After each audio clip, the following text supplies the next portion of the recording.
కోడి ఉరుకుని 2 లక్షల లోన్ తెచ్చుకొని డిసెంబర్ 9 నాడే కథం, ఒక కలంపోటుతోనే కథం అన్నరా అన్నరా? మరి చేసిండ్రా? చెయ్యలే.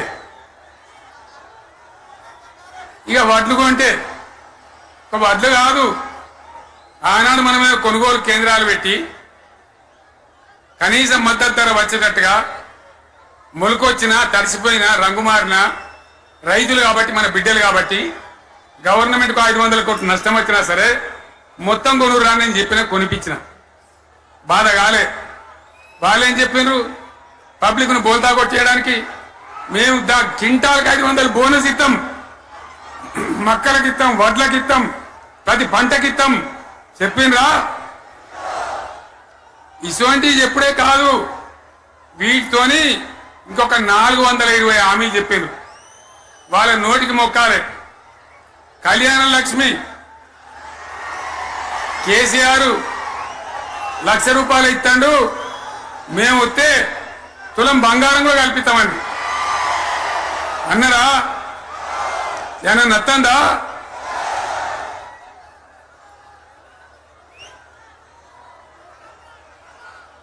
ఇక హామీలు ఇచ్చుడు కాదు, పెద్ద పెద్ద బుక్కులు వంచి ఊరూరికి వంచారు.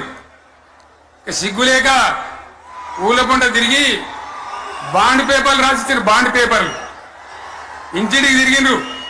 చెప్పిండ్రా? చాలా మంది అడిగిండ్రు.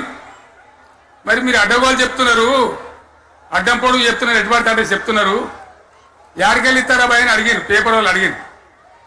ఇప్పుడు ఆర్థిక మంత్రి ఉన్నాయన టీవీలలో చెప్పిండు, ఆయన ఇస్తాం చేసి చూపిస్తాం, మాది పేద పార్టీ, 120 ఏళ్ళ అనుభవం ఉన్న పార్టీ, మమ్మల్ని మించిన సిపాయిలు లేరు అని ఒకటి జబ్బలు తెరిచే, ఒకటి మెడలు తెరిచే డైలాగులు కొట్టి మేము ఇచ్చేస్తామన్నారు. ఇచ్చిండ్రా? ఇయ్యలే. రుణమాఫీ చేయలే. మధ్యలో పార్లమెంట్ ఎలక్షన్ వచ్చినాయి. అప్పుడు నాకు కాలు ఇరిగింది, మెంటుకుంటున్నాం, మళ్ళీ నేను బయలుదేరిన. ఆ దెబ్బకి ఏం చేసిండ్రు? తెలంగాణలో ఎన్ని దేవుళ్ళు ఉన్నాయో అన్ని దేవుళ్ళ మీద ఒట్టు పెట్టుకున్నారు. పెట్టిండ్రా? బహిరంగ సభలలో ఆడేట కూడా కాదు. ఇన్ని మాటలు చెప్పి ప్రజల్ని ఏమార్చింది. ఒక ఉచిత బస్ అని పెడితే అది జుట్లు పట్టుకొని కొట్టుకుందానికి మనకత్తాను తప్ప ఏమని ఉపయోగపడ్డది లేదు. ఆ మహిళలు అంటారు మాకు ఎందుక ఉచిత బస్, దరిద్రం, మాకు అవసరమే లేదు అంటాను. అటువంటి ఒక్క పథకం పెట్టి ఇక ఇప్పుడు మళ్ళా పెద్ద నోరు పెట్టుకొని వాళ్ళే మాట్లాడతారు.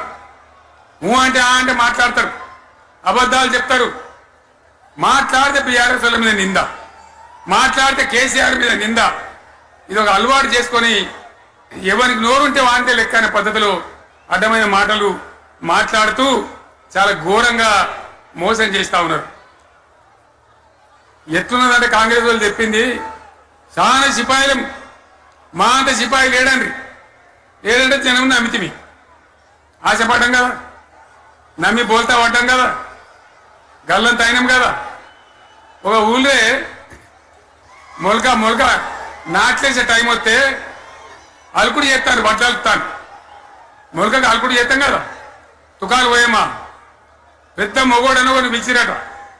మొగోడని మొలకలుస్తానికి పిలిస్తే ఎలక పిల్లని చూసి ఎలంకర పడ్డాడు. ఇక మా అంత సిపాయిలు లేరు, మేము తెచ్చే ఇస్తాం, 6 సందమామలు పెడతాం, 7 సూర్యులు పెడతాం అని నమ్మబలికి ప్రజలను దగా చేసి మంచిగున్న తెలంగాణ నాగం పట్టించి ఓట్లు వేయించుకొని ప్రజలను మోసం చేసిండ్రు, దగా చేసిండ్రు. ఈ మాట నిజం, మీ అందరికి తెలుసు. ఇవాళ ఏం మాట్లాడతారు? మమ్మల్ని ఎవరు నమ్ముతలేడు, మాకు అప్పు ఉడతలేదు, యాడికెళ్ళి తెచ్చేయాలి అని ఇప్పుడు మాట్లాడుతున్నాం. అప్పుడేమో మాకు అపారమైన అనుభవం ఉంది, మేము చేస్తామన్నారు. ఒక్క మాట చెప్తున్నాం మిత్రులారా, ఇక్కడ నోళ్ళం మనమే కాదు, నా ప్రసంగం టీవీలలో వినేటువంటి కోటాను మందికి నేను మనవి చేస్తా ఉన్నా. ఇంత మోసం ఉంటుందా? ఇంత దగా ఉంటుందా? ఓట్లయితారా అని అవతల పడదామని ముచ్చట్న ఎంతవరకు ఇది కరెక్టు? తెలంగాణ ఎంత మంచిగా పోయేది, ఇప్పుడు బొందలు పడగొట్టినరా? ఎంత ఘోరమైనటువంటి ఫలితం మనం చూస్తున్నాం. ఇవాళ ఏం జరుగుతూ ఉంది? మళ్ళీ అన్ని మోపైనాయి. ఇక దుకాణం పెడతామన్నారు, లొల్లు పెట్టిండ్రు, బొబ్బ పెట్టిండ్రు. ఇక ఓట్లయినాక ఎత్తడు తవ్వడు మోయాడు బాయి పడతాం జోరుగా చెప్తే 6 నెలల ఏమయ్యారంటే ఇక ఆయనతో రేపు అవుతుంది ఎల్లుండి అవుతుంది సంక్రాంతికి అవుతుంది దీపావళికి అవుతుంది మార్చి 31కి అవుతుంది మార్చి 31 లేదు మన్ను లేదు ఏది కూడా చేసింది లేదు మొత్తం ఆర్థిక పరిస్థితిని దెబ్బతీసింది తెలివి తక్కువ పనితోని అవివేకం వల్ల అజ్ఞానం వల్ల పరిపాలన చేయరాక సర్వనాశనం చేసింది రాష్ట్ర ఆర్థిక పరిస్థితి ఎంత మంచిగా ఉండే ఎంత బాగా పోతా ఉండే మేము కష్టపడి కడుపు కట్టుకొని నోరు కట్టుకొని సంవత్సరానికి 10 నుంచి 15 వేల కోట్ల ఆదాయం పెంచినాం అనేక రివ్యూ మీటింగ్లు చేసినాం ఎంత బాగా తీసుకొని పోయినాం తెలంగాణను ఎట్లా తయారు చేసినాం ఆ విధంగా తీసుకొని పోయినాం ఇలా ఒక్క మాట మీరు అందరూ ఆలోచన చేయాలి ఇక్కడ ఉన్న వాళ్ళు కానీ నా మనసు బాధ అవుతుంది నా మనసు కాలుతుంది ఇబ్బంది అవుతుంది నా కళ్ళ ముందటనే తెలంగాణ ఇట్లా కావడం నాకు దుఃఖం కలిగిస్తా ఉంది నేను ఆవేదనతో చెప్తున్నా ఈ మాట ఒక్క మాట మీరు అందరూ ఆలోచన చేయండి తెలంగాణలో భూముల ధరలు ఎట్లుండే కేసీఆర్ ముఖ్యమంత్రి ఉన్నప్పుడు బీఆర్ఎస్ రాజ్యం చేసినప్పుడు భూముల ధరలు ఎట్లుండే ఆనాడు కొనేటోళ్ళు ఎక్కువ ఉండిరి అమ్మేటోళ్ళు తక్కువ ఉండిరి ఇవాళ ఆపదకి అమ్ముకుందామంటే భూములు కొనేటోడు ఉన్నాడా అడుగుతున్నా భూముల ధరలు ఎక్కడికి పోయినాయి ఎవరికన్నా 5 ఎకరాలు డాంబరోడ్ పక్కకుంటే నేను 5 కోట్ల మనిషిని నేను కోటీశ్వరుని ధైర్యంలో రైతులు ఉండరు ఇవాళ అడిగేటోడు ఉన్నదా ఒక్కటే ఏడాదిలో గింత గల్లంత అవుతుందా కేసీఆర్ పక్కకు పోగానే ఇంత ఆగమవుతుందా ఇంకో మాట నేను అడుగుతా ఉన్నా కరెంటును 35 ఏళ్ళు బాధపడ్డాం నా బావి కాడ కూడా మోటార్లు కాలని బీఆర్ఎస్ వచ్చినాక నేను ముఖ్యమంత్రి అయినాక ఒక్కటే ఏడాది బావుల దాన్ని చక్కగా చేసి 24 గంటల కరెంట్ ఇయ్యలే నడవలే రెప్పపాటు కూడా కరెంటు పోకుండా 24 గంటల కరెంటు తేలేదా మరి మా అంత సిపాయి లేరంటే కేసీఆర్ మంచిగా ఇచ్చిన కరెంటు మీకెందుకు ఇయ్యే శాతం అయితే లేదు అని చెప్పి నేను అడుగుతా ఉన్నా తెలంగాణ ప్రజల పక్షాన్ని అడుగుతా ఉన్నా ఎందుకు ఇలా ప్రజల గోస ఉంచుకుంటా ఉన్నారు మళ్ళా మోటార్లు కాలుతున్నాయి ట్రాన్స్ఫార్మర్లు కాలుతున్నాయి లంచాలు పెరుగుతున్నాయి దాని శాతం అయితే లేదా మళ్ళీ ఇలా తెలంగాణ పోవన్నా మోటార్ పెట్టడానికి ఏం దౌర్భాగ్యం ఇది ఎటువంటి శని నెత్తి మీద పెట్టుకున్నాం మనం మీరందరూ ఆలోచన చేయాలి భూముల ధరలు ఎటుపోయినాయి కరెంట్ ఎక్కడ ఎవడెత్తుకపోయా మిషన్ భగీరథ అసెంబ్లీలో నిలబడి ఛాలెంజ్ చేసిన నేను 5 ఏళ్ల లోపల ప్రతి ఇంట్లో నల్లా పెట్టి నీళ్ళు ఇవ్వకపోతే మళ్ళా ఎలక్షన్ల పార్టీ మేము నిలవడం ఓట్లు అడగము అని చెప్పిన నేను ఎవరు చెప్పాలి దమ్మున్నోడే చెప్పాలి చేసి చూపించినాం నడిపించినాం ప్రతి ఇంట్లో నల్లా పెట్టినాం కృష్ణా గోదావరి నీళ్లు తెచ్చి ప్రతి ఇంటి ముందర దుంకిచ్చినాం అది మీరందరూ దానికి సాక్ష్యం ఇలాగా మంచినీళ్ళు కట్నే ఇల్లు పెట్టినపోయి ఉన్న పథకం కేసీఆర్ ఆయమల్ని అయిపోయింది ఇంకా మంచినీళ్ళు కూడా ఇయ్యే శాతం అయితే లేదా మేము ఇంత సిపాయిలం అంత సిపాయిలం అని ఎగిరెగిరి దుంకితే మాట్లాడితే మంచినీళ్ళు ఇచ్చే కూడా శాతం అయితే లేదా మంచినీళ్ళు పోతాయి కరెంటు పోతుంది వడ్లు కొనే దిక్కు లేదు వడ్లు కొంటానరా కళ్ళల కాడ 15 రోజులు వడ్లు కొనే దిక్కు లేదు అడిగే దిక్కు లేదు సర్కారు కొనకపోతే దిక్కుమాలి దేవుడా అని ప్రైవేట్ మిల్లర్లకు అమ్ముకుంటున్నాం మళ్ళీ అక్కడ దళారీలు అక్కడ దోపిడీ మళ్ళా రైతాంగం దోపిడీకి గురవుతున్నది మళ్ళా 2014 కంటే ముందటి పరిస్థితులు వస్తా ఉన్నాయి ఆ విధంగా ఎందుకు జరుగుతా ఉంది ఇది ఎవరి అసమర్థత కాంగ్రెస్ ప్రభుత్వం యొక్క అసమర్థత కాదా ఈ కాంగ్రెస్ కాటేయడం కాదా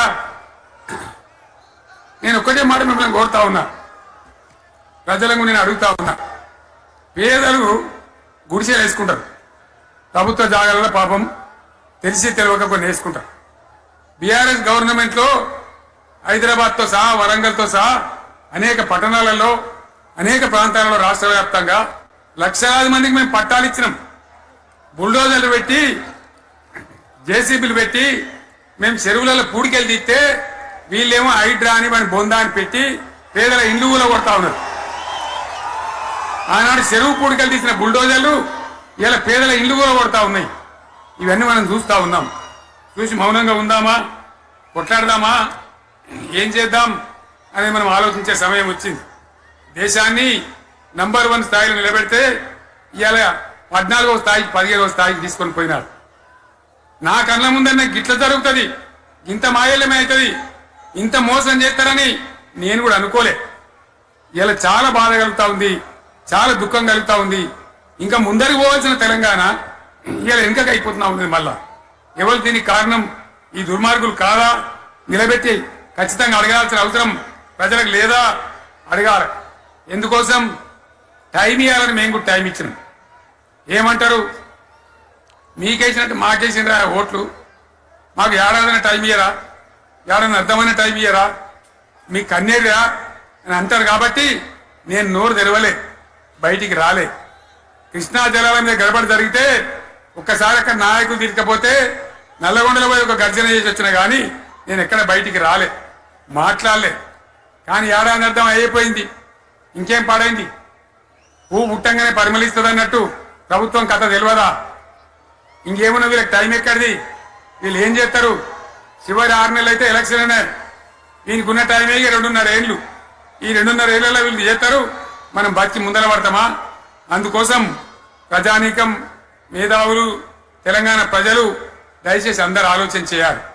ప్రతి వాళ్ళు కూడా ఆలోచన చేసి దీనికి పరిష్కారం ఏందో కనుక్కోవాలి. మేధావితో పనిచేయాలి, ఆవేశంతో కాదు. ఆవేశంతో మనం నినాదారిత కాదు, ముళ్ళును ముళ్ళుతోనే తీయాల. యాడ ఓడగొట్టుకున్నామో గాన్నే వెతకాలి, ఎక్కడ జారిపోయిందో ఆన్నే మళ్ళీ దొరకబట్టాలి. ఆ నైపుణ్యం, ఆ స్థాయి ఇలా రావాలి. మళ్ళీ ఇప్పుడు ఏం చేస్తారు? మాట్లాడితే బీఆర్ఎస్ మీద బదనం, ఇక వశమైతే లేదురా అని భూములు అమ్మకానికి పెడతామంటారు. అమ్మచ్చు, అత్యవసరమైతే కొన్ని అమ్మచ్చు. ప్రజలకు అవసరం లేని ఉంటే, విలువ వచ్చేది ఉంటే, ప్రజల పనుల కోసం కొన్ని అమ్మచ్చు. కానీ ఏదమ్మాలి ఏదమ్మద్దని విచక్షణ ఉండాలి కదా. యూనివర్సిటీలు అమ్ముతారా? ఇలా హైదరాబాద్ యూనివర్సిటీ అమ్ముతున్నారు, రేపు ఉస్మాన్ యూనివర్సిటీ అమ్ముతారు.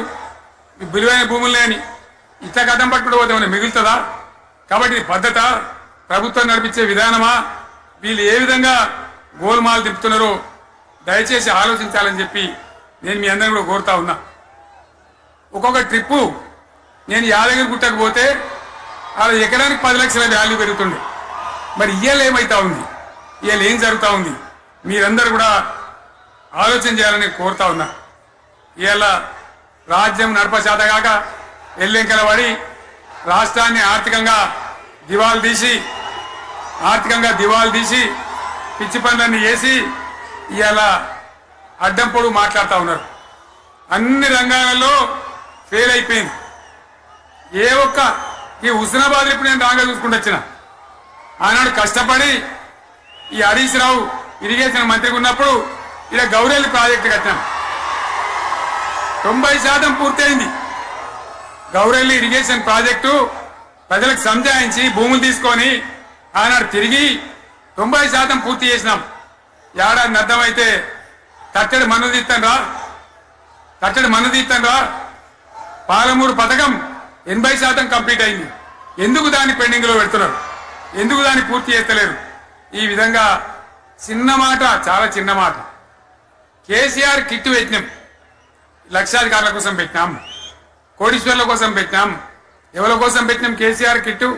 పేద ప్రజల కోసం, గ్రామీణ ప్రాంతాల్లో ఉండేటువంటి పేద ప్రజల కోసం పెట్టినాం. ఆడపిల్లగానే 13,000 ఇచ్చినాం, మగపిల్లగానికైతే 12,000 రూపాయలు ఇచ్చినాం. ఆ వాహనాలు పెట్టి, అమ్మఒడి వాహనాలు పెట్టి వాళ్ళని తీసుకెళ్లి ప్రసవాలు చేయించి, వాళ్ళకి మందులు ఇచ్చి, ఫ్రీగా ఉచితంగా చేసి, బ్రహ్మాండంగా ప్రసవం చేయించి మళ్ళీ ఇంటికాడ దించినాం. గది బంద్ చేస్తారా ఎవరన్నా? ఎందుకు బంద్ చేయాలి? ముఖ్యమంత్రులుగా పనిచేసే వాళ్ళకు గాంభీర్యం ఉండాలి, ధైర్యం ఉండాలి. రాజశేఖర్ రెడ్డి అనే ముఖ్యమంత్రి ఉండే, నేను చెప్తా ఉన్నా మీ ముందు ఇయ్యాలి. ఆయన ఆరోగ్యశ్రీ అని ఒక పథకం తెచ్చిండు. నేను ముఖ్యమంత్రి అయిన తర్వాత అడిగిన, హెల్త్ డిపార్ట్మెంట్ని పిలిచి అడిగిన,